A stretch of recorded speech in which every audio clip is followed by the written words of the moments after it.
নোয়াখালী জনসভায় জামায়াতের আমির ডাক্তার শফিকুর রহমান বলেন, আমরা ক্ষমতায় আসলে কোনো প্রতিশোধ নিব না। বিগত 54 বছর আমরা ক্ষতিগ্রস্ত হয়েছি, আমাদের এ ক্ষতি পূরণ করার নয়। বিস্তারিত থাকছে ফাতেমা আফরোজের ভিডিও চিত্রে। নোয়াখালী জেলা স্কুল মাঠে নির্বাচনী জনসভায় প্রধান অতিথি হিসেবে বক্তব্য জামায়াতের আমির ডাক্তার শফিকুর রহমান এসব কথা বলেন।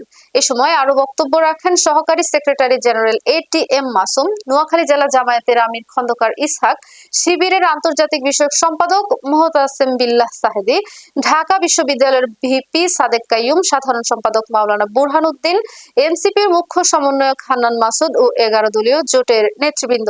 এ দল ক্ষমতায় আসলে নারীদের নিরাপত্তা দিবে, দুর্নীতিমুক্ত ও সন্ত্রাসমুক্ত দেশ গঠন করবে। একটি দলকে উদ্দেশ্য করে বলেন, চাঁদাবাজি করা হারাম, তোমরা ছেড়ে দাও, ভবিষ্যৎ প্রজন্ম তোমাদেরকে ক্ষমা করবে না। এছাড়াও তিনি বিভিন্ন প্রসঙ্গ নিয়ে কথা বলেন। নোয়াখালী 4 আসনে জামাত ইসলামী ও বাকি 2 আসনে শাপলাকলীর প্রতীক প্রার্থীকে পরিচয় করিয়ে দেন। আমরা এই মুসলিম দলকে প্রথমেই জানিয়ে দিলাম, আমরা কারোর পর থেকে কোনো প্রতিশোধ নেব না।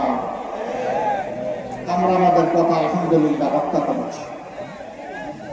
আমরা আর্থিকভাবে দারুণ ক্ষতিগ্রস্ত হয়েছি, কিন্তু আমরা আমাদের সমস্ত সহকর্মী শুভাকাঙ্ক্ষীদেরকে অনুরোধ করেছি, যে আপনার টাকা চুরি করে নিয়ে গেছে ওর সম্পদের দিকেও আপনি হাত বাড়াবেন না।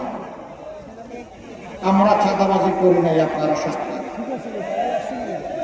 আমরা বলেছিলাম, আমাদেরকে মামলা হামলা করে নাজেহাল করা হয়েছে, খুন করা হয়েছে, গুম করা হয়েছে। আমরা এই ধরনের মিথ্যা মামলা দিয়ে কাউকে হয়রানি করব না, কোনো মামলা বাণিজ্য করব না। আপনারা সাক্ষী, আমরা মামলা বাণিজ্য করি নাই। আমরা কি কথা আপনাদের সাথে দেশবাসীর কাছে যে ওয়াদা করেছিলাম তা রাখতে পেরেছি? আলহামদুলিল্লাহ। আমাদের সহকর্মীরা দেশকে ভালোবাসে, এই জন্যই কোনো মানুষের প্রতি তাদের দ্বারা হয় নাই।